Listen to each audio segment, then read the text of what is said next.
معانا موهبة شابة مجتهدة جدا، عنده 21 سنة، أحمد أشرف. يعني إيه الإنجازات اللي أنت عاملها الجميلة دي؟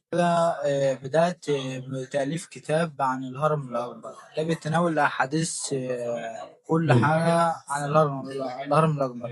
بيتعادل الجاذبية اللي اتقالت على السوشيال ميديا، بيتعادل الجاذبية برضه اللي اتقلب من القرون. بعد كده الفصل التاني ببدأ بحكي الهرم اتبنى ازاي، كيف اتبنى ومين اللي بناه. رواية. أنا بحب الآثار، فدي روايتي. فأنا يعني كمان دي مش دراستك؟ لا، دي مش دراستي. دراستي الحقيقة تكنولوجيا، علوم تكنولوجيا ربنا. وسمعنا في كتاب حلو كده أنت عملته.